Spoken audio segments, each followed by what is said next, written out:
Okay, so welcome to the Module 2 Zoom call and welcome to all new subscribers to the Academy for Couples Therapists.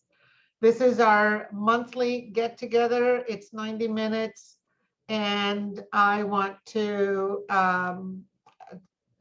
tell you a couple of reminders before we get started today. In lesson 3, you will be hearing more about stages of relationships and many other topics for psychoeducation, assessment, and interventions in the first session. So I recommend that you look out for that. I also recommend that you listen to lesson 1, lesson 2, and as I said, lesson 3 next month, because they are the foundations. They are foundational lessons for doing couples therapy.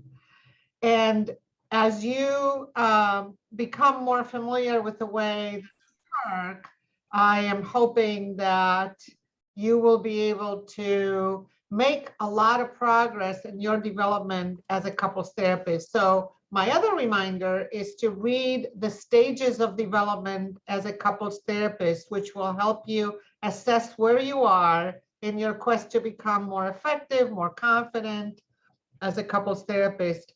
And also read The Stages of the Treatment Process, both of which are in the bonus documents on the site. I changed the name. They used to be called, I don't remember, tools or toolbox or something. And now, and the toolbox is still in each module, but now on the general site, you'll see bonus documents, and those 2 documents are in there.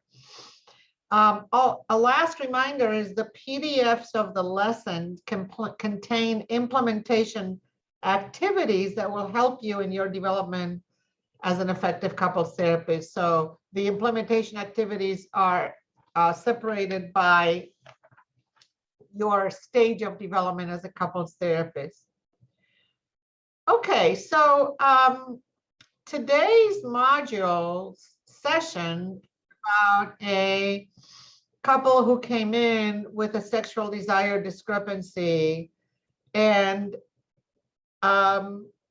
you know, in the beginning, they're both kind of vague. The conversation is somewhat uncomfortable, and there are things I could have said differently or done differently. And I guess I would start by asking each of you today, if you heard the session, is there what is it that you heard me do that was different or interesting, or that you wouldn't have thought of, or that you would have done differently? Anything like that would be something I'd like to hear first. And by the way, before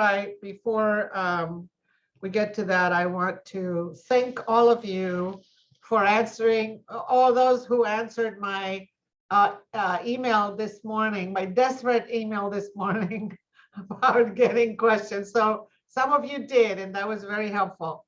So I have a lot to say for those of you who asked me questions, and I'll get to it later. So my first question, I'm going to repeat it. So what is it that you heard me say or do in that session that is different than what you would have done, that is interesting to you, that you feel like it was a little bit of a learning experience for you? And we'll take it from there. I thought one thing that I noticed that stood out to me is that you didn't hone in and focus exclusively on like their presenting problem, that you kind of wove things together as you were talking to them. And I felt like it kind of took the pressure off in terms of, especially for the female, having to discuss it more openly, that it kind of gave a chance to recalibrate in between talking about it. Yeah, so that I pushed a little bit and then I laid off and went somewhere else. Yeah, that's a good comment. Good examples. Okay, anybody else wants to say anything about how it was different or something you learned or something you found interesting about what I did in this session? If you heard it.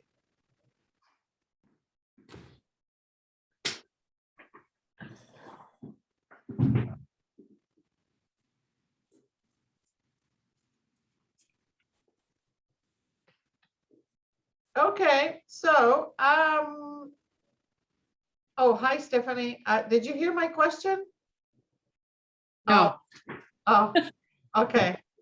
Anything I did that was different,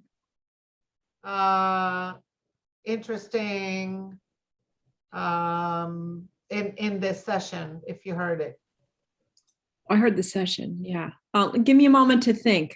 Okay, I know I'm putting you on the spot, but I thought instead of starting like I usually start with asking you questions that you have of me, I thought I would start by asking you a question about what was different, interesting, or unusual, or usual, that sort of, maybe that you want to make a comment about this is how I work, and it was a good reminder.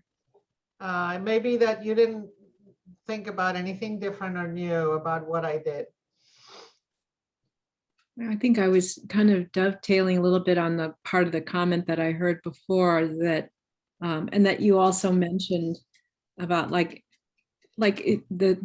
first session that the session that I listened to, it's almost like you were just kind of gathering up information and not really trying to solve anything. And I think there's a part of me that's a fixer, and I want to be able to have that kind of something that offers some kind of, I keep thinking that that's something that offers hope for couples. And I just like that you I also like that you kept some boundaries around what it was they wanted and stayed there. And, talking about sex is a very sensitive subject for most people.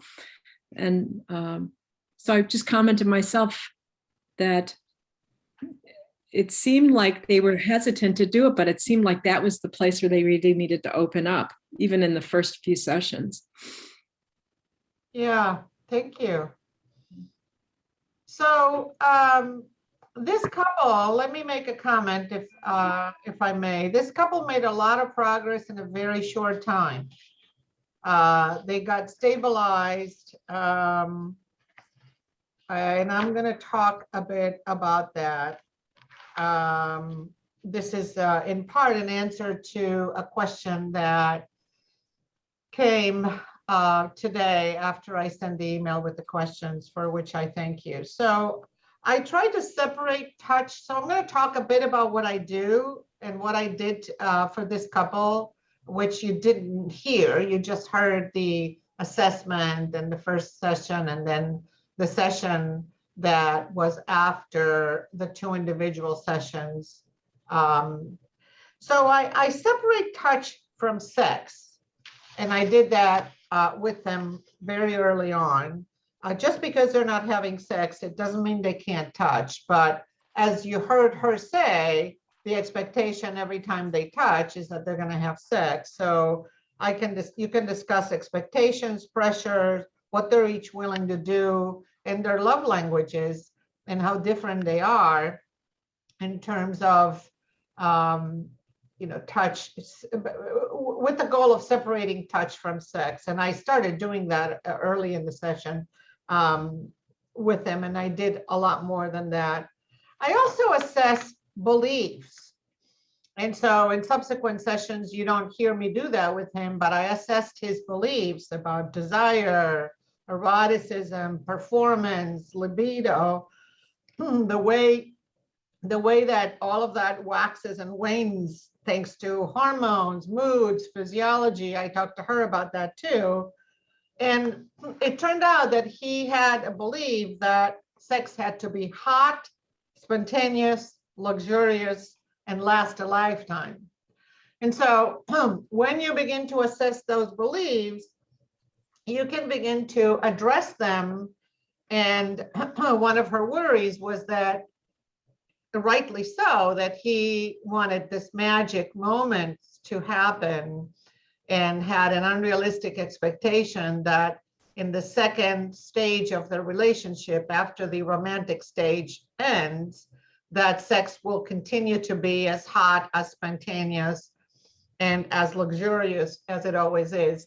And the other piece, and you did hear me talk about that in the second session, if you got to that part, is that very often the higher desire person puts pressure on the lower desire person to want what they want. So in other words, to also want what they want. In other words, if he wants to have an orgasm every time he has sex, he expects her to do that too. And that's what puts pressure on her. And you know, he's a good guy. He wants her to be happy, and he thinks that's what she wants without any regard to what she really wants in that moment.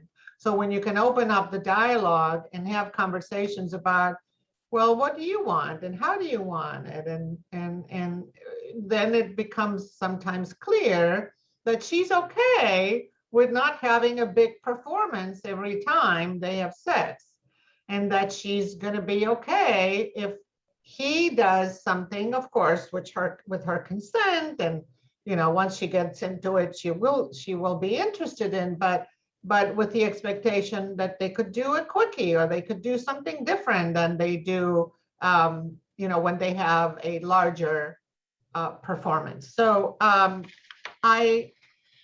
thing I do is I separate sex from, you know, from performance and from orgasm, which is not always easy for the higher desire person to do, as I was talking. So as said, this couple got better and stabilized pretty quickly when we address the issues of expectations, pressures, how he initiates, how he let her know, how she prepared for having a sexual encounter if she knew in advance it was going to happen, and what she needed from him to be able to be, what she needed from him to clear her list. So very often her list in her head about what needs to get done and how that interferes with her ability to put herself in a position to create a safe space, a sacred space and a sacred time. So for her to be more present in the bedroom, for example, what does he need to do to help her clear her list in her head? So those are some of the conversations that we had.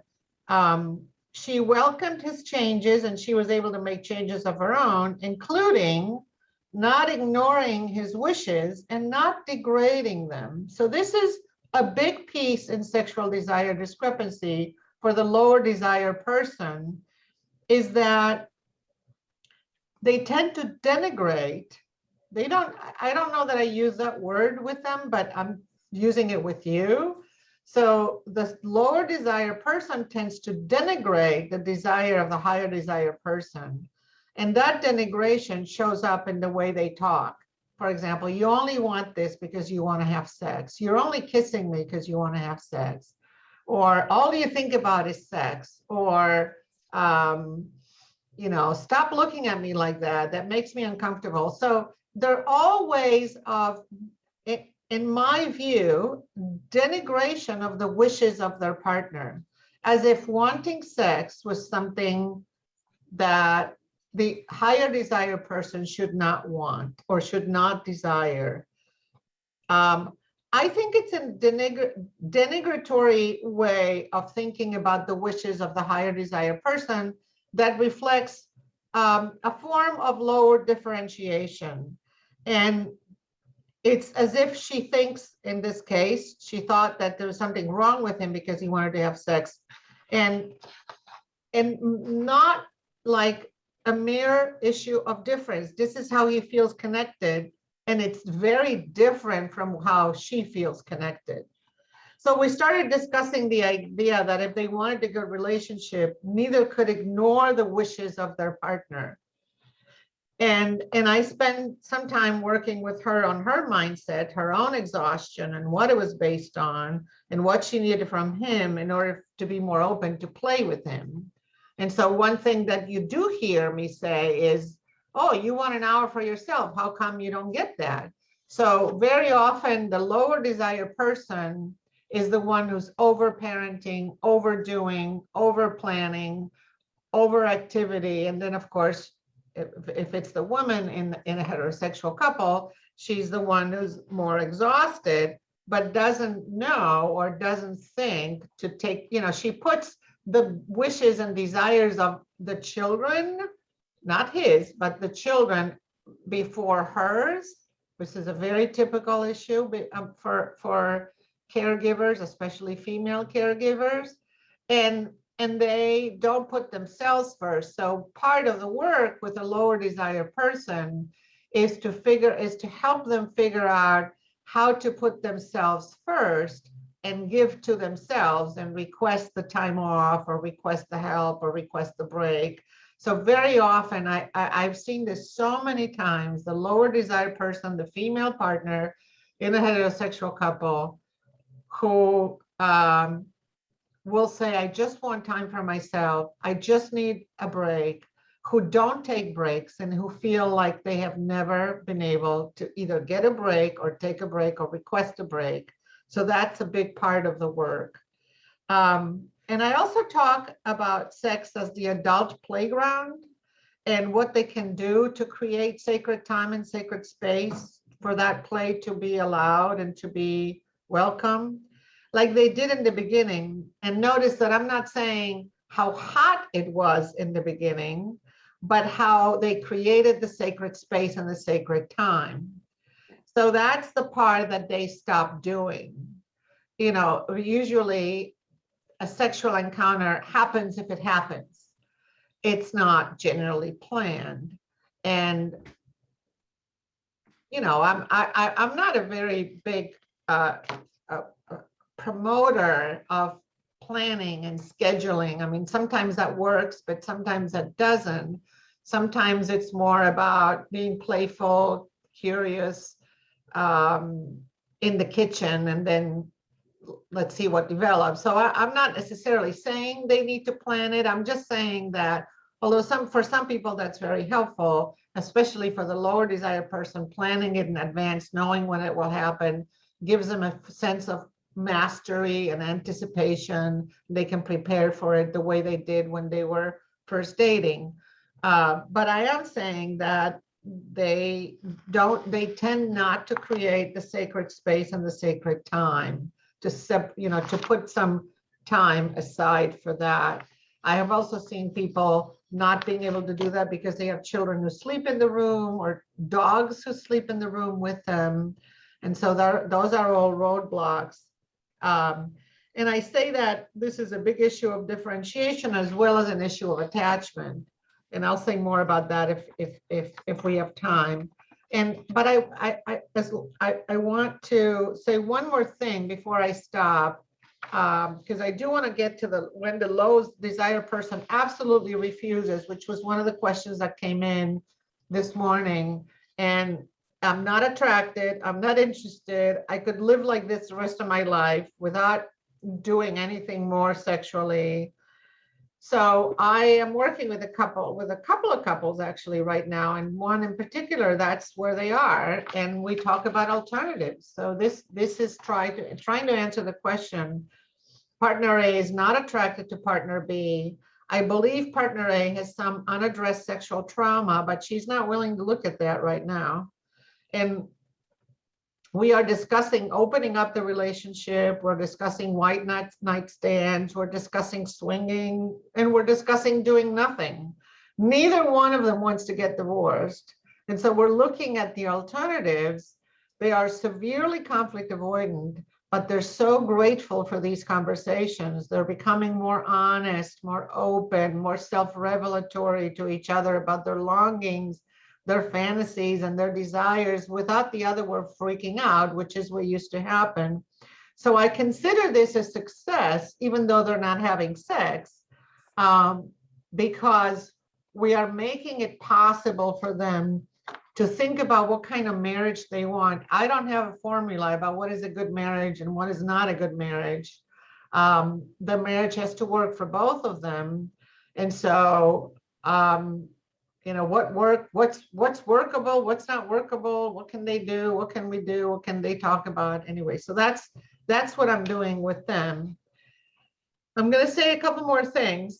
I already mentioned that there are interactional aspects in sexual desire discrepancy. So let me say something a bit more about that.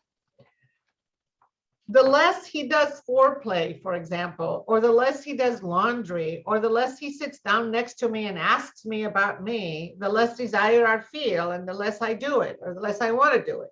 So this is the vicious cycle that so many couples come in with. How do we help turn that cycle into a virtuous cycle?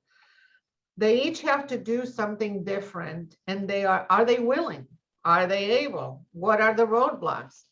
But in the interruption of the interactional cycle, the trick is to convince one or the other or both to do something different or think differently and to contribute something different, because if you cannot move someone from a blaming position to a collaborative position, their relationship is not going to improve and their vicious cycle is not going to change.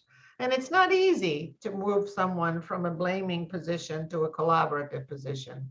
The low sexual desire person tends to blame the higher sexual desire person, and the high sexual desire person tends to blame the low sexual desire person. So in one case, he's not curious about her, that hurts her, and that makes her feel invisible.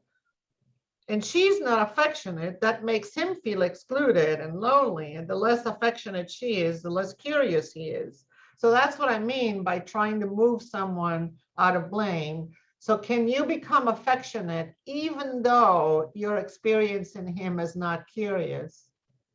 And can you become curious even though you experience her as not affectionate? It's always about the reactivity to the partner's perceived intentions that needs to change, whatever the issue is.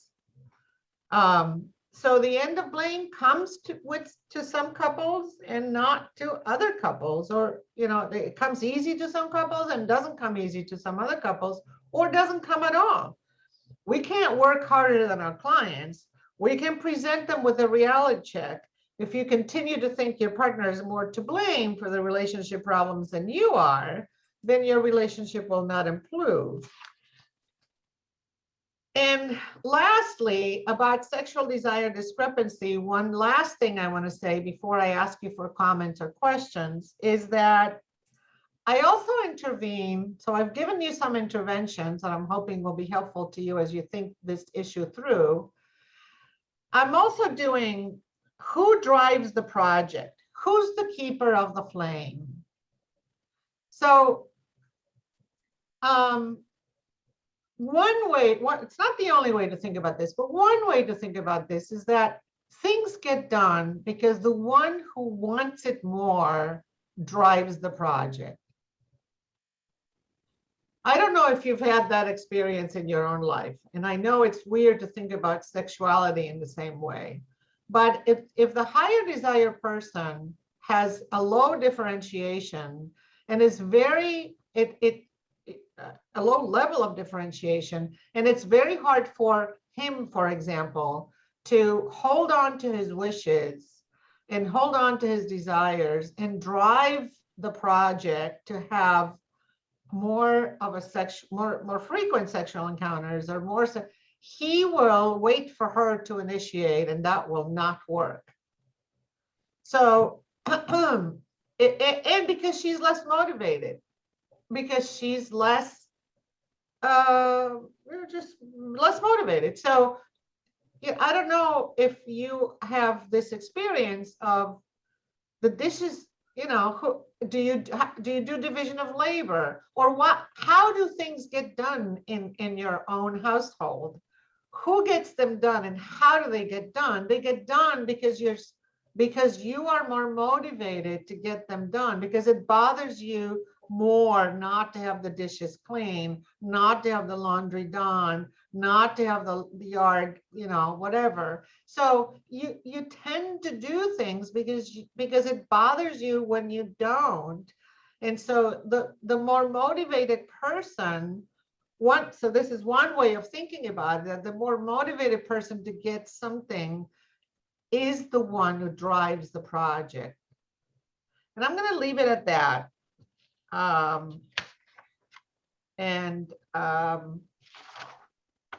ask you for comments or questions. I wanted to talk a bit about sexual desire discrepancy.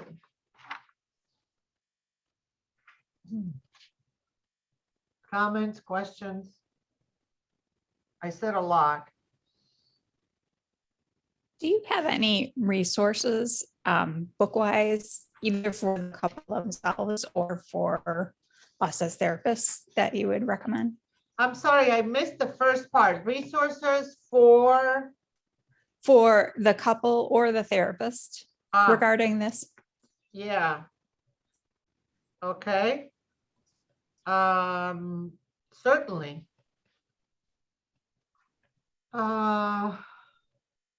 Any other questions? So my question, based off what you said, I just want to make sure that I'm differentiating between, so you mentioned a division of chores and that sort of thing. So like some of the couples that I've worked with, the challenge is I'm withholding because I don't feel that you're doing enough.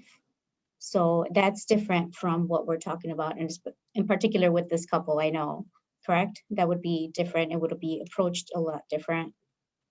I'm not sure. I think that that is a very common scenario. I'm withholding, I'm punishing, I'm not giving you what, I mean, I do think it's a great way of thinking about it, that when you're less motivated,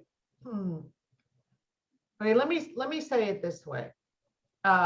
It's about giving what your partner wants. When I said it's about not ignoring the wishes of your partner, it's about giving what your partner wants, but also about articulating what you want that you're not getting so that you don't punish your partner for not giving you what you want. So generally the vicious cycle is about punishment and retaliation.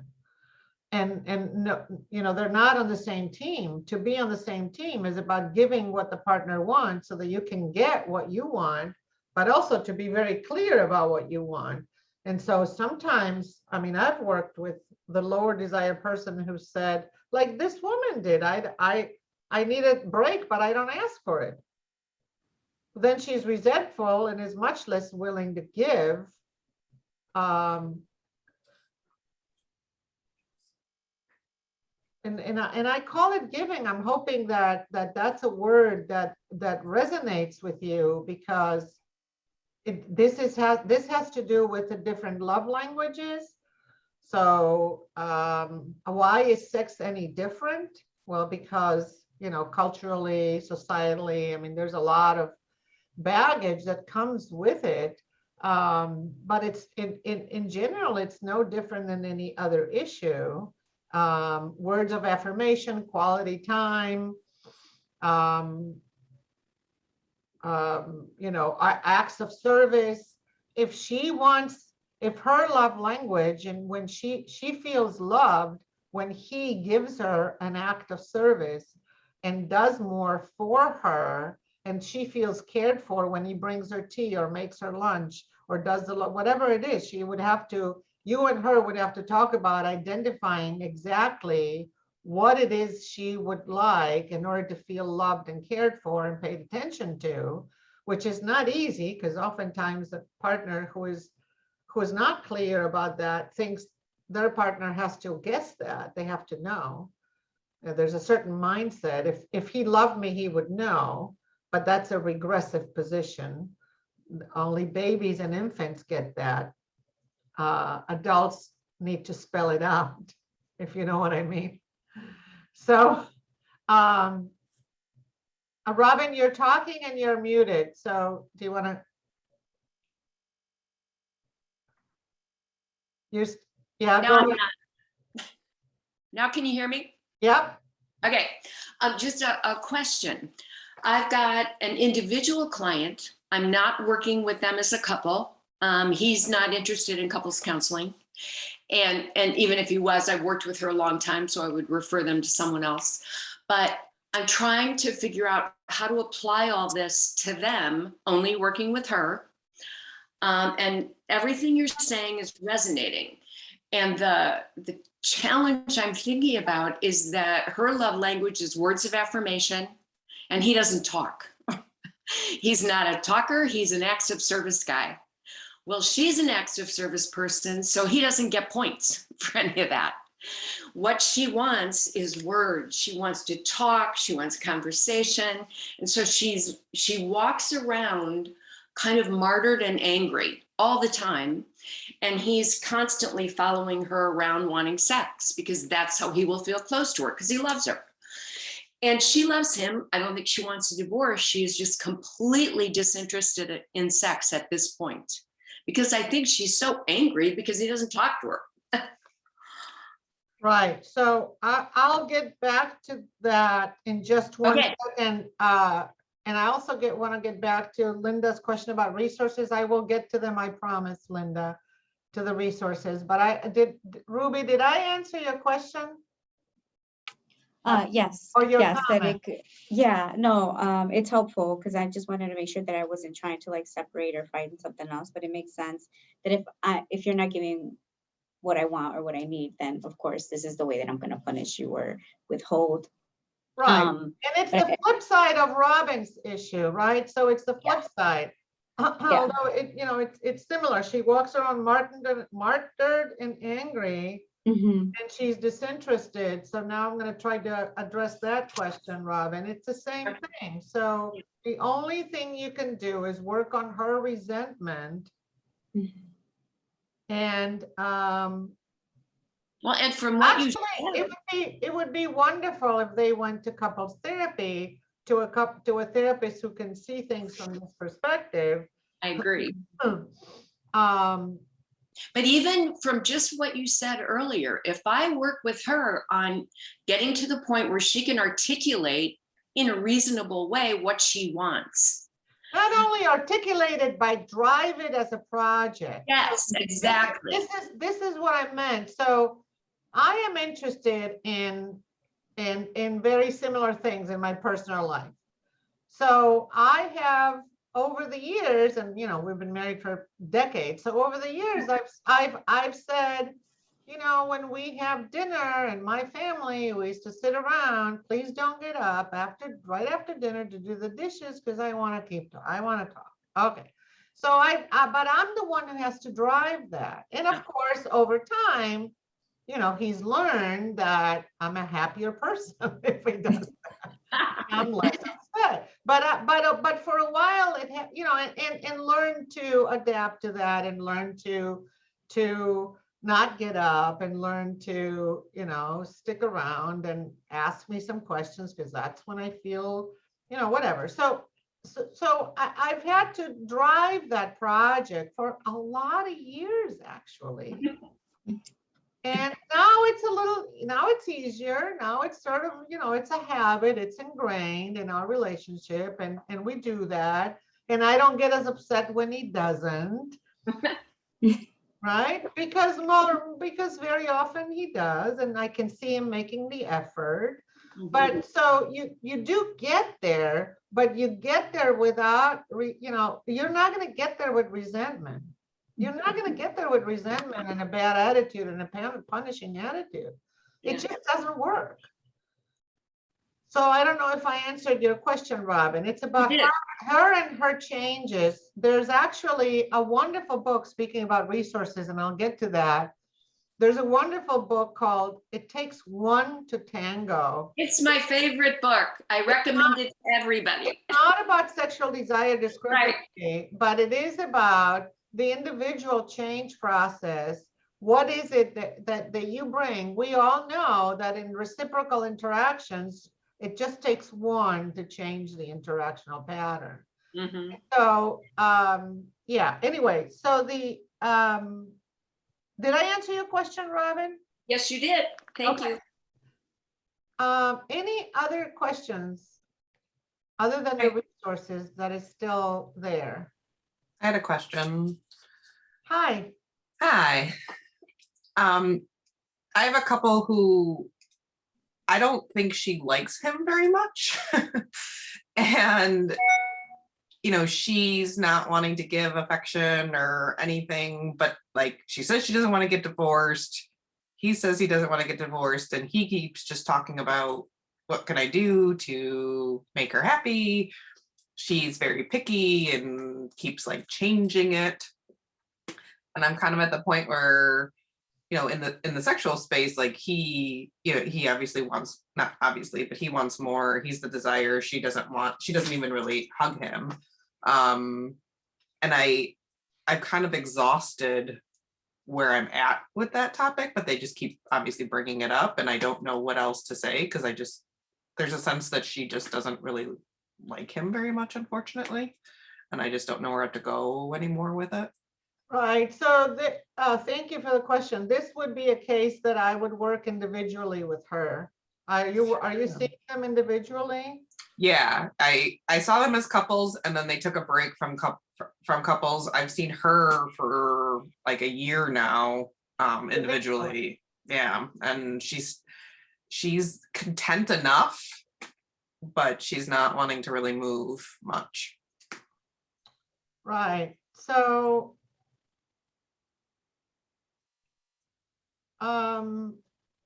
maybe the one who is needing to be seen individually is him. Yeah, I've seen him too. Oh, okay.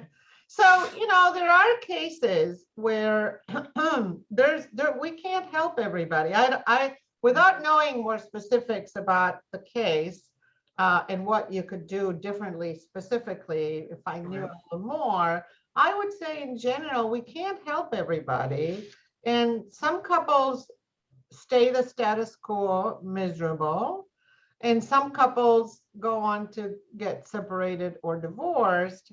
And some couples move just a little bit to make just a little bit of an effort that makes enough of a difference for the other one to be able to tolerate it. So I don't know if, I don't know if there's, so what are they hiring you to do? I guess would be my question, right? So one thing that I'm very interested in from the very beginning, and also when I feel stuck like that, and I feel stuck like that very often, just like we all do.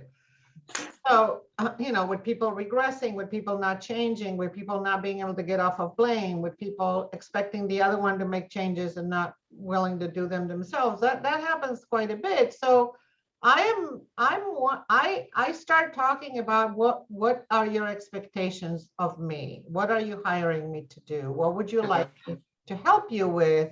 So I start having a conversation about the feedback. It's the feedback conversation. What am I doing that's working for you? What am I doing that's not working for you? How is this therapy helpful to you? What is it doing? Okay. And it changes with everybody. Literally changes with everybody. And I have a different role with so many cases. I am a teacher with one. I am a holder of the hope with another. I am a parent in yet another. I am a collaborator. And then, my role differs according to what they want me to do and what they hire me to do and what they expect me to do. So I would have that conversation, the feedback conversation about how is this helping you? How is this working for you? What's helpful? What's working? What has this therapy done for you? And what would the next step be? What would progress be? So this is what I call the conversation about where were you when you started? Where are you now? And where do you want to go? Okay. And so I wonder if that gives you some idea about what you can do with a couple that you feel stuck with. Mm-hmm. Yeah, thank you. Okay, you're welcome. Any other questions or comments, whether it's about the lesson or the session?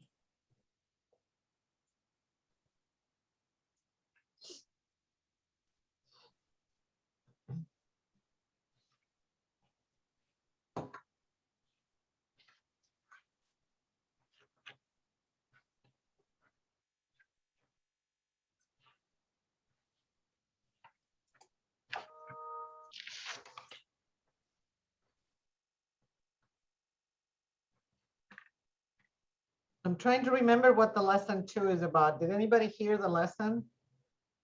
I just heard it this morning again, but right now I'm blanking out. It's about first sessions. I think I was talking about, I was talking in the beginning of this call to go back to make sure that you listen to lessons 1, 2, and 3 because they are foundational. And anyway, Ruby, it sounded like you were going to say something about the lesson. Or Yeah, I was just looking. I know the article I had pulled up was the one size does not fit all. So like basically just knowing that not every approach is for everyone. It's kind of like what you mentioned, that with one you're an educator, another one you're a parent. So I mean, it just depends. And sometimes you get stuck. Like I get stuck sometimes with people wanting to argue, and I have to like really bring them back and like, this is not the time for that. Like, it's no good use of my time, that of yours either. So just kind of bringing them back. I had that a couple of weeks ago, and it was hard to put that boundary there, but it's really like, I think the one size fits all is something really good to read to kind of like help you structure what you're going to do with each couple, with what they come with. yeah, thank you. So if any other questions or comments about the session or the lesson? If not, oh, Stephanie, were you saying something? Or Robin? Okay. So I'll talk a bit about individual sessions. That's something that came in the in the email. Somebody asked me what kind of rationale and preamble I give for individual sessions. So this is a topic that I have covered in the past, but it's important because we all struggle with that. How do we do individual sessions? Do we do individual sessions? When do we do individual sessions? And so I sense that so the individual sessions are risky. And they present dilemmas for the therapist, and they are risky but beneficial. And so I say exactly like that to the couple. That I may hear something that the other partner doesn't know, which may or may not be disclosed. And this may pose some dilemmas for the therapist and some discomfort, since confidentiality can only be guaranteed toward the individual under my license in the state of Illinois in the United States. This is why so many couples therapists choose not to do individual sessions. In terms of how I deal with it is, like I said, I tell them exactly that. There are risks associated with being with having individual sessions, but the benefits outweigh the risk. And I have a paragraph in the informed consent. So when they are signing the informed consent, they have read the paragraph that addresses the risks and the benefits associated with individual meetings. And I recommend that you add that to your informed consent if you don't have it, and if you do individual meetings. And I tell them, and then they sign the consent, and that's it. I also talk to them a little bit about the difference between secrecy and privacy. And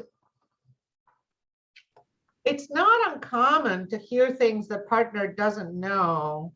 And it often requires, so let's say I'm in an individual session and somebody reveals something that the other partner doesn't know. So I think it requires a conversation about whether or not it would be helpful to disclose. Let me see if I can give you an example. Well, I'm working with a couple that has a blended family, and she has a relationship with her 3 children and often overshares with him about what she's talked to her children about. And so we discussed the oversharing and her need to overshare. And then he gets upset, and there are things that she doesn't have to say about her private, she has a private relationship. This is a whole other conversation, but in step families, there are many families, and she and her 3 children are one family. She and her husband and her 3 children are a different family. And so, but she and her children are a family separate and distinct from her relationship with him. And so some of the oversharing I would consider private issues and not secrecy issues. So that's one way of thinking about it. So you would require a conversation about whether or not it would be helpful to disclose. In general, when people are not disclosing, but they need to disclose, they don't disclose it based on fear, shame, lack of courage, difficulty self-revealing. But there's also often an interactional aspect to the lack of disclosure. Sometimes the other partner does not want to know or invites the lies. So this is the lie invitee is the concept that my mentors, Ellen Bader and Pete Pearson, taught me, that the omission, the lies of omission or the lies of commission sometimes happen because the other partner invites the lies. So two quick examples about this. Partner A doesn't disclose or lies about an upcoming family trip, but tells you. This may be a sign that the partner B is a lie invitee, meaning someone whose reaction to revelations is so out of bounds that partner A finds omitting or lying easier to do. The interactional pattern is this: the more he omits, the more angry she gets, and the angrier she gets, the more he omits. So sometimes the individual session reveals this dynamic. So you need it in order to find out why he doesn't disclose, what's preventing him from disclosing, and how that fuels her rage. So he's going to say, I don't disclose because she rages. And I'm going to say, the less you disclose, the more she'll rage. So let me help you become a little more courageous, and let me see if I can help her become less rageful. So those are the changes. She does need to become less rageful. I don't disagree with that. Nobody should have to live with that kind of rage. On the other hand, you fuel her rage by your omissions or your lack of disclosures. And so she is a lie invitee, but he fuels the dynamic. So the work with her is on, okay, so just let me give you another example, and then I'll see what else I need to say. The second example, partner A is actively having an affair. Partner B doesn't know, but it's hard to understand why she doesn't know. The signs are all there. They're not having sex. He travels a lot for work. He stopped initiating. They're very distant. He sometimes talks about not being sure about the relationship, but she never asked the question, is there someone else? So to me, that means there's a part of her that doesn't want to know. So when evaluating whether to disclose or not, you need to take into account that information. I recommend the work of Michelle Shankman on this issue of disclosure, when the therapist knows and one partner doesn't.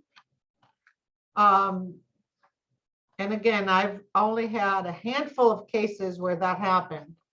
And in the last case that this happened, I knew the other partner didn't know, but I assessed that the other partner didn't want to know. And so I very elegantly, after about 1.5 years, ended up successfully referring the couple out for individual work because she had some clear issues that she wanted to work on.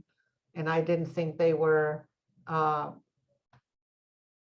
good to work in. I thought they were individual issues, and he had individual issues too. So I ended up referring them out each to individual work, and I lost track of them. I don't know what happened. So, but I wanted to say that I needed to hold that discomfort for a while about knowing that one partner didn't know. I don't have a formula about what needs to be disclosed, why and how and when, like so many other therapists do. I know I'm a little bit unusual about that, but I don't believe that every one of these disclosure secrets needs to be disclosed. And if you're not comfortable with that discomfort, I recommend that you don't have individual sessions with your clients. So I tend to meet individual. Okay, anyway, any questions or comments about how I talk to them, the discomfort, the risks, the benefits, and the 2 quick examples I gave you, because I want to tell you a little bit more about individual meetings.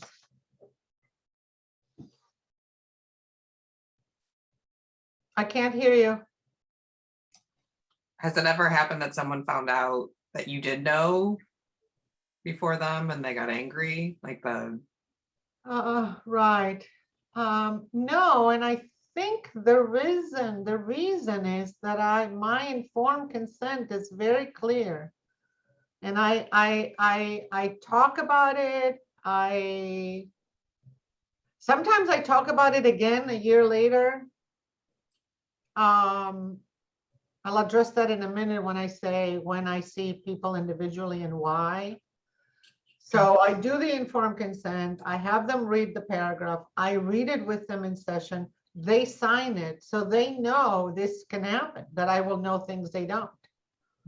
So because I anticipated, they don't feel betrayed. it's good. Okay. And so any other questions? No questions, but I'm going to sign off now. I have 12 o'clock. But thank you all. Nice meeting you all virtually. Thank you. Thank you, one. Ruby. All right. Bye-bye. Bye. So I'll talk a little bit more about when I meet individually. I meet individually soon after I meet with clients, with a couple. So maybe after the first time, or after the second, or after the third. Within the first 5 sessions, I will usually meet with them individually. I meet with them individually, especially if I can't move them out of mutual blame into self-reflection, self-revelation, or vulnerability. So that's a sign to me that I need to meet with them individually very early on. Or if one partner is severely less motivated than the other to do the work to improve the relationship, sometimes that's connected to blame, but not always. Sometimes there's this lack of motivation, right? They're not there. If you know, it's lack of motivation is different than being in a blaming position. Sometimes it overlaps, but not always. I'm working with a client right now who's not motivated at all, and but it's because he thinks he doesn't have any agency in changing his life. So it's not a blaming position. It's just a feeling of not being in control of his own life. He's not woke, as we will say nowadays. He hasn't woken up to the idea that he is the driver of his life. And so there's a lot of people who are not motivated. So when I assess that one partner is severely less motivated than the other to do the work required to improve the relationship, I meet with each of them individually, in part because it also strengthens the alliance with my alliance with them. And I also meet with them individually in the beginning to elicit, clarify, and strengthen their individual change goals. And I have a running list of the individual change goals. What are you working on? What are you thinking of? What are you doing? What are the roadblocks? And that list of their individual change goals is sent via email to them. And I periodically review it. And when we review it, we add to it. So for example, I was working with a couple this past week, and I had sent them their list of individual change goals back in July. This is now November. I'm reviewing them and we're adding to them because I'm knowing more about the case than I did back in July. And so now we're adding. So I wrote another email with the new individual change goals and I asked them to print it. So now they have a longer list of their individual change goals that they look at every time we meet. Yes. So do they both see each other's individual change Oh, goals? yes, absolutely. Yes, but that is a good question. Right, that is a really good question because that often, not often, but sometimes one member will say, you're not doing your job. You're not working on your goals. Right. And that's a blaming position. And so I respond to that, well, you're not working on yours, which is to work on yours.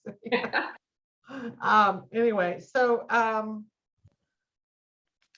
let's see. But I also meet with individuals when progress is stalled. So back to the question of, I see Wall E in your. Yeah, it's Colleen. That's like a Colleen. nickname. Yeah, it's Colleen. Thank you. I'm sorry. I think you told me that once before, but I forgot. No, you're fine. So Colleen, when I feel stuck, when I feel that there's regression, they progress and then they regress, or I feel stalled and I don't know what to do, because I'm trying to assess whether a referral is indicated, when I need to review the individual change goals and the barriers to it, and what I'm being hired to do. That's what I was talking about earlier. So, and I have an example. I've been working with, and this might get to some of the questions that I got in the email this morning. So what if there is no progress in the sexual desire discrepancy? So I'm working with a couple right now. I've been working with them for over 2 years.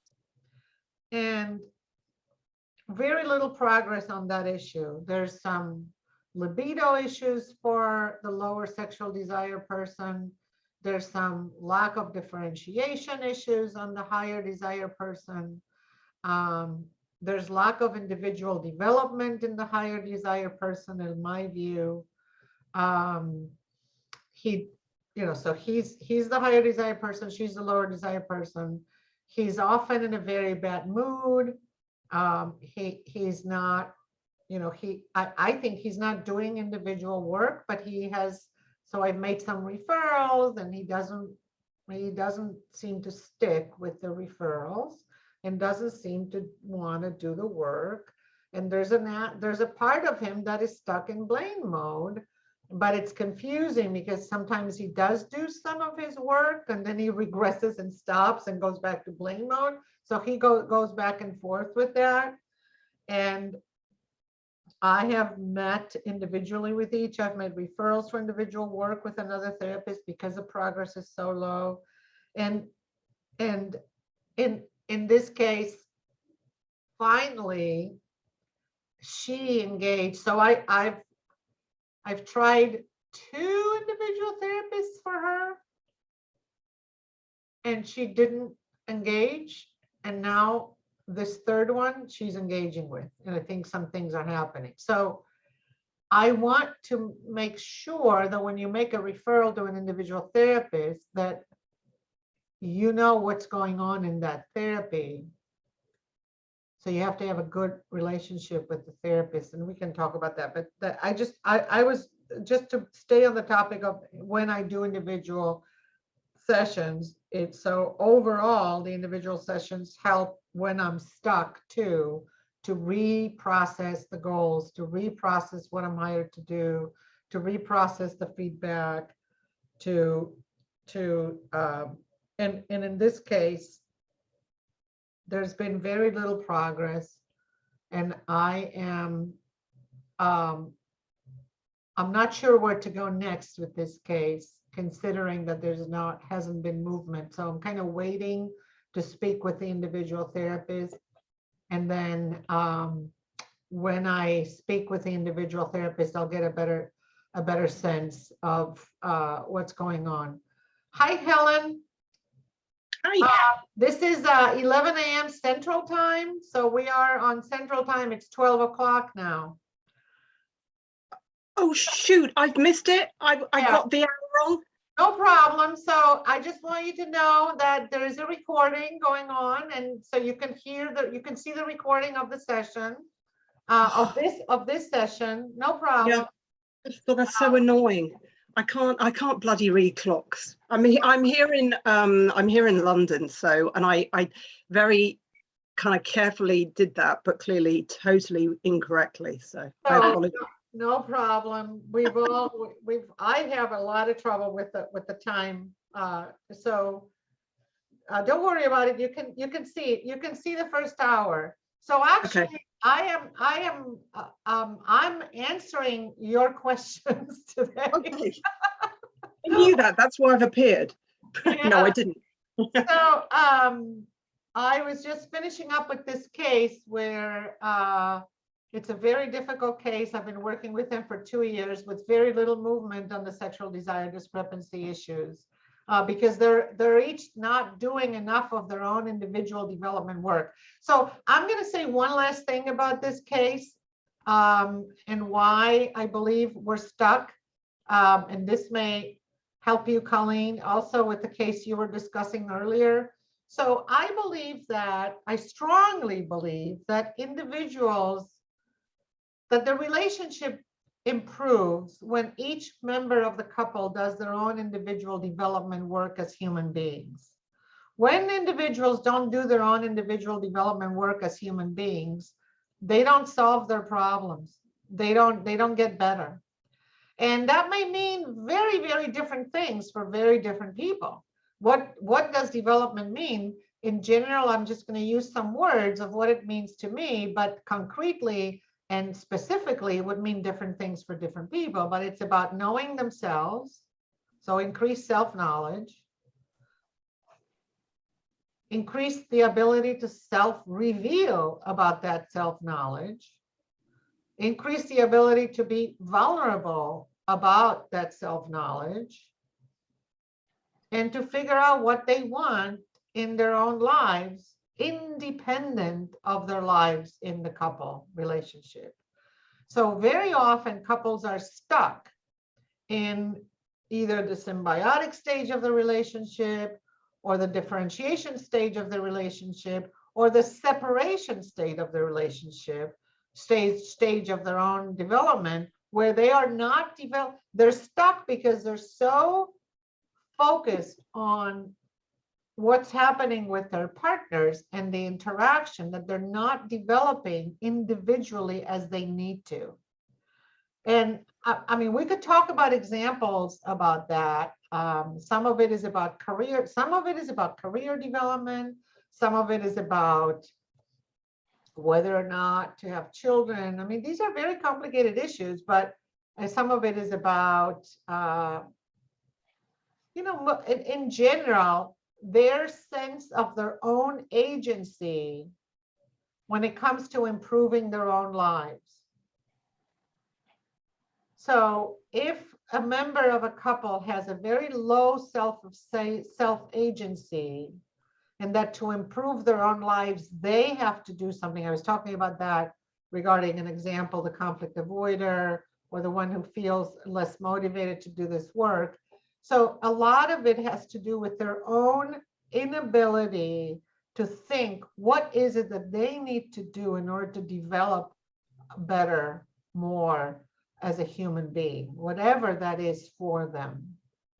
So I think a lot of times, you work with a couple for a very long time, and the reason they're not getting better is because of the lack of development of their own self as a human being.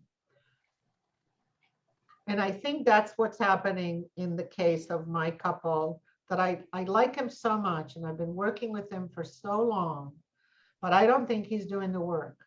And I'm about to have another reality check with him and to tell him about that in an individual session. Yes, Helen, you were asking? Well, you just answered it. I was going to say, so what do you do with that? You know, where do you go with that when it is stuck?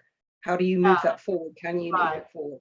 So I was saying earlier, I think before you came in, that she finally engaged with a third individual therapist. I have sent her to 2 others that didn't do any work, or she didn't engage with, or she didn't like, or whatever. Now I finally made the right referral, and I think she's engaging, and I can see some movement in the direction of what she needs to do differently in order to stop her own reactivity, and what she needs. But she is personally developing more and better than he is. He is completely stuck and completely feels a lack of self-agency. I don't think he's doing enough family of origin work.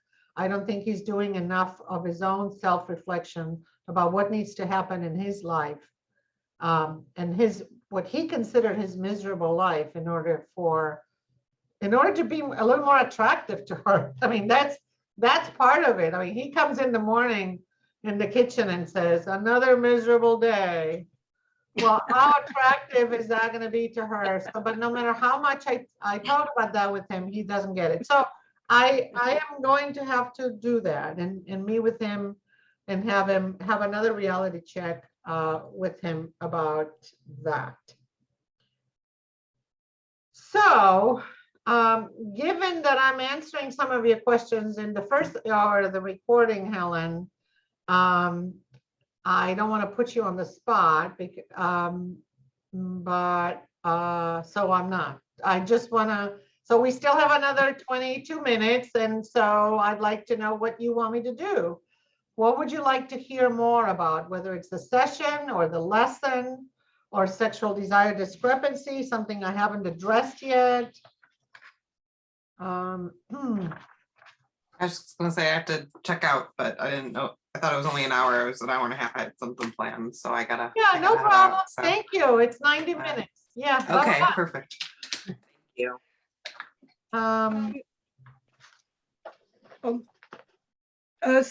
Did you talk about sexual discrepancy in that first hour, about Yeah. what happens? You did. Okay.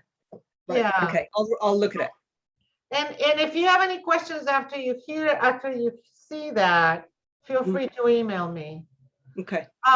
One question that is lingered on, this was Linda's question, and I was waiting till the end, so I might as well address it now, is she wanted some resources. So I already gave you one resource. One is, I mentioned the Michelle Scheitman work on, this is not specifically about sexual desire discrepancy, it's more about disclosure of affairs. Michelle Scheitman is her name, and I will email that information to you on the email after this call. But specifically regarding sexual desire discrepancy, there is the work of Barry McCarthy. The book is called Rekindling Sexual Desire. And while I'm not enamored with all of his work, I find the first few chapters very relevant to either think about them myself or talk about them with my clients, or to give them chapters or to give them the book. Now, so some couples are readers, some are not, so you have to evaluate whether or not asking them to read is a good idea. But the first chapter in this book is called Who is to Blame in Sexual Desire Discrepancy. And it is one way of getting them off the blame vicious cycle is to think of it, and he explains it very well, as a couple's issue, not as an individual issue. So if you think of it as a couple's issue, you can solve it as a couple. And I want to say a little bit more about that. Sexual desire, and I haven't addressed this before today, sexual desire discrepancy is like all other differences. There's no difference between sexual desire discrepancy about one lower desire and one higher desire, and what to do on the weekends when one wants to clean and the other one wants to go out. Or there is no difference. It's you know, being in a relationship is about figuring out how to deal with differences, disappointments, disagreements. And how do you solve problems as a team? And I don't believe there's a, you know, somehow it appears that it's a different issue, but it isn't. It's not a different issue than all the other differences and disappointments. How do you deal with disappointments? How do you deal with disagreements? How do you convince your partner to do what you want them to do? What do you have to give in order to get? What do you have to, you know, how do you do that? How do you show up in a spontaneous, you know, in a flirting way as opposed to a resentful way? I mean, what do you need to do in order to create that sacred space and sacred time? But somehow in the culture, it appears different. And I have my thoughts about that. I already mentioned a couple of them. One is that oftentimes, if the female partner is the one with lower desire than the male partner who has a higher desire, there is a tendency of the lower desire person to want to denigrate the higher desire person's wishes. And so I think that some of this is what's in the culture. Is it's my body, I got to do what I want, I can't do it if I don't feel like it. And all those things, all those thoughts that need to be assessed are barriers to showing up differently when your partner wants something that you don't want. Okay, so what was I? Okay, so that I was talking about rekindling desire, who's to blame, to see it as a couple issue, as a teamwork issue, and as something that can be collaboratively solved like any other issue. So that's one resource. The other resource is a book that has a very funny name. It's by Alexandra Solomon. It's called Taking Sexy Back. And the book is about sexual self-awareness. And I really, really like it. I think, you know, like all books, sometimes I think the person I'm giving it to is going to love it and they hate it. So, you know, you never know. But I have absorbed some of the lessons of that book, and I talk with my lower desire person a lot about what's in that book, including desire, how desire goes up and down. So this is, you know, this is for people who are open to rekindling it. Certainly not for people who say, I could die tomorrow, or I could die and never have sex ever again. So, you know, just you have to assess which one, you know, has some wiggle room to work with here when it comes to sexual desire discrepancy. But Taking Sexy Back is a lot about your own sexual self-awareness. What are your fantasies? What are your longings? What are your desires, and how do they go up and down? Is desire dead, or does it go up and down? Does it ever show up? How do you get aroused? So we talk about arousal and desire, but mostly individually with the individual client, just to understand more about their arousal, their desire, how it goes up and down, how it comes in and out, what did they do with that information? So did they become a lot more aware? And I do the same with a higher desire person in terms of arousal, desire, how they communicate that. You know, if they're communicating that by touching the person's bottom in the kitchen when they're doing the dishes, that's not going to be very conducive to getting them there. So, you know, how do you communicate when you're aroused? And I also talk, okay, so that's what Taking Sexy Back has given me. A lot of sexual self-awareness and a lot of conversations about that. And the last resource I'm going to mention is the resource of Come As You Are is the name of the book. And the author is Emily Nagoski. And again, I'm going to email all of those to you. And this is a wonderful book. And what this book has taught me is how to work with couples and explain to them the difference between responsive and spontaneous desire. And so I talk with my couples a lot about assessing which which category they think they fall into. And I say that oftentimes both members of the couple in the beginning of the relationship have spontaneous desire, but one person keeps it and the other one doesn't. It doesn't mean that they did a bait and switch. It doesn't mean that they lied to you. It means that in the second stage of the relationship, subsequent to the romantic stage, the desire goes from being responsive desire, goes from being spontaneous desire to being responsive desire. So when the lower desire person denigrates the woman, denigrates the higher desire person, oftentimes a male, and says, all you think about is sex, that means that male has spontaneous desire. So he looks at her and he gets aroused. That's spontaneous desire. Or he sees a beautiful woman on the street and he gets aroused. And that's spontaneous desire. Versus the lower desire person has what is known as responsive desire. They need the context. They need to be talked to. They need foreplay. They need the candle. Who knows what they need? I mean, that would be something to be addressing and assessing and talking about. And what would get you in the mood? And do you ever feel like not doing it, but then once you're in it, you're okay, like exercise? And when they say yes, that means that they are in the category of having responsive desire. So I talk about that. And the book, Come As You Are, by Emily Nagoski, discusses that in part, as well as many other issues.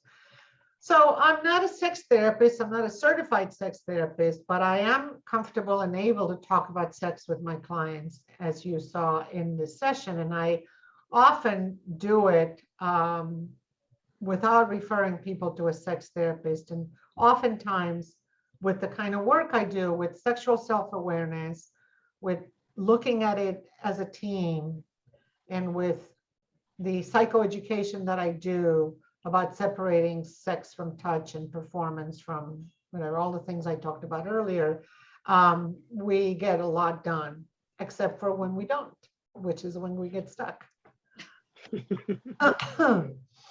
So any questions or comments about my resources or any other specific resources that you want?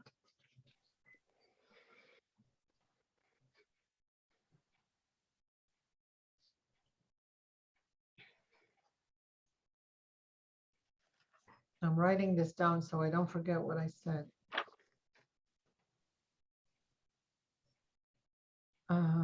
Okay, any questions finally? Final questions about the session? Final comments about the session?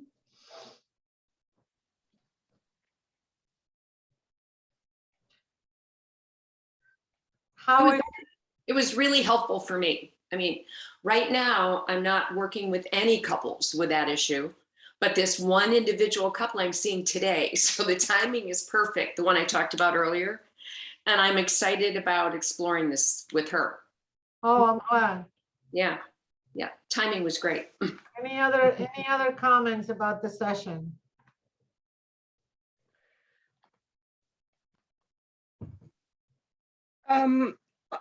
Just for me, this is a kind of general comment actually, and it's something I can't remember where you do the same thing as it's either a British relationship therapist who's written a lot of books called Andrew Marshall, who I like, or it's whoever wrote The Heart of Couple Therapy, which I also like. That's a really good book. And whoever it was talks about exceptions, looking for exceptions. So the kind of the positive things, even in the kind of very negative stuff that's being talked about. And I really like how you do that.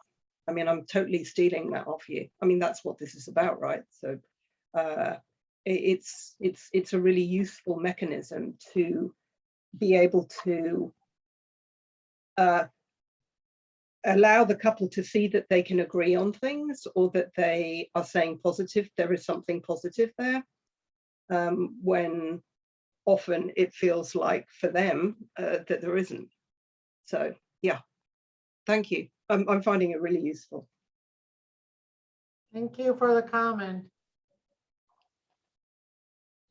So in the last few minutes of our call, how is your clinical self-esteem when you attend these calls, or when you see me, or when you hear me doing a session or a lesson?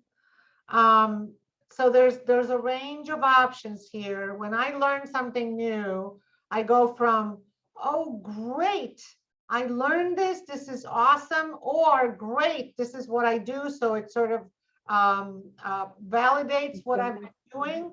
Or I'm like, shit, this is terrible. I don't know this. I don't know how I'm going to get over this. I'm not a good therapist. How come I don't know? I mean, all my clinical low self-esteem things that happen to me when I learn something new. So I just wanted to say that this is something that you'll hear me say every once in a while to assess how your clinical self-esteem is doing while you are a part of the academy, because sometimes it could be a clinical self-esteem booster, and sometimes it could be a clinical self-esteem depressor. So I wanted to alert you that that may happen. Stephanie, you were nodding, meaning? I can't, you're muted.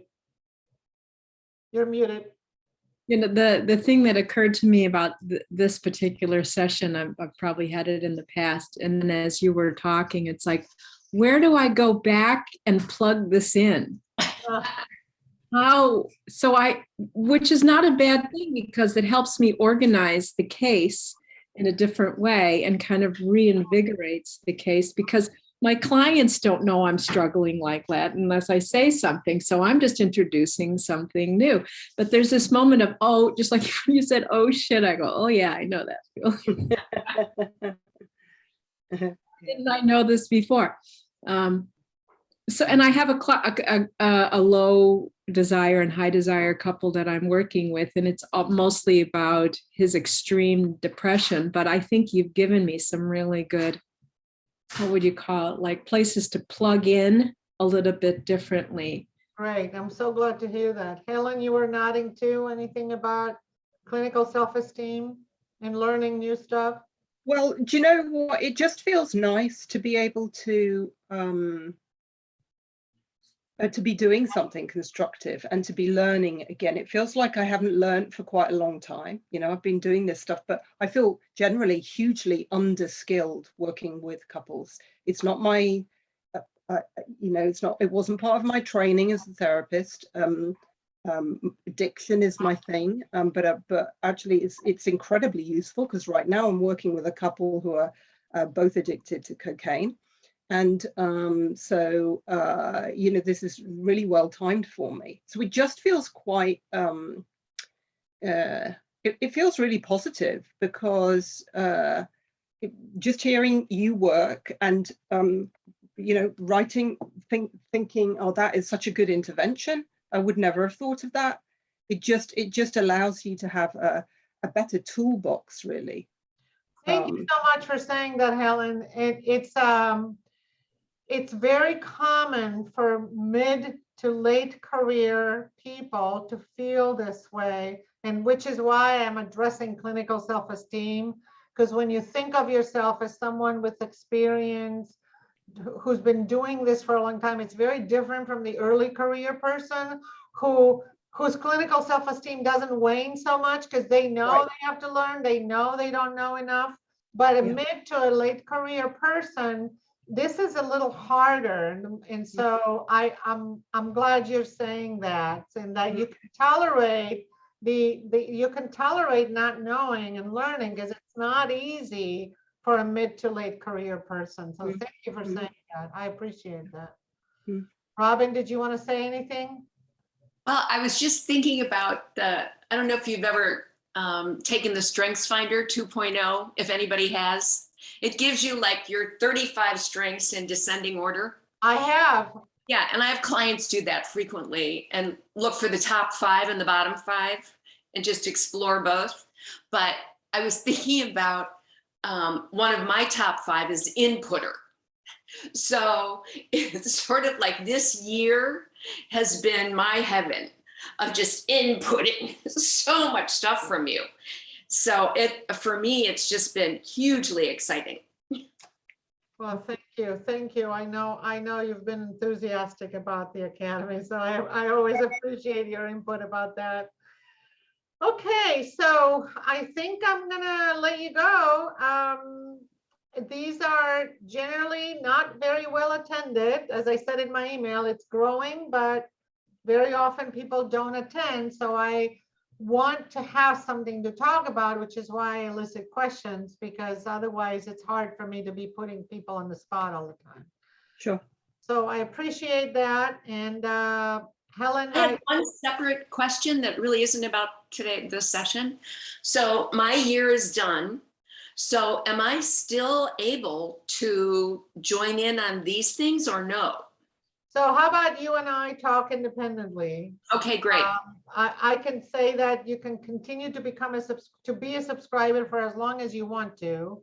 Mm-hmm. But actually, I am going to say this. This is a good question. I am going to say it to everyone. You do not have access to the sessions or the audios of the sessions or the audios of the lessons if you stop being a subscriber. Okay. So you cannot download them. What you can do is download the PDFs of the 12 lessons, but you can't download the audios of the sessions. Gotcha. Okay. So you got to be a subscriber, and we'll talk. You and I will talk about the options if you want. Sure. Okay, cool. Thanks. Okay, Helen, any other questions before I let you all go? No, only that don't trust the world clock to Google, because it gets it wrong. Okay. It said it was 5 o'clock. I thought, okay, well, that's Google. That must be right. Clearly it wasn't. I'm So in it's 4 Chicago. o'clock. Yeah, no, I put that. I put Chicago, Oh, London. you It know told what me. could be happening? That Oh, hang on a second. We just our clocks went back. That's why. we're about to change, right? For us, it's going to be on Saturday at 2 a.m. So it's possible that Google got a little Oh, because confused. that's why. Because our clocks just went back the other day. That's So why. that's what it is. Yeah. Okay. Apologies, Google. Oh, It's yeah. not. Yeah. Okay, guys. Thank you very much. Thank you. I will be posting the recording this afternoon. Okay. Okay. Thank you very much. Thank you. Bye. Nice to meet you. Yeah.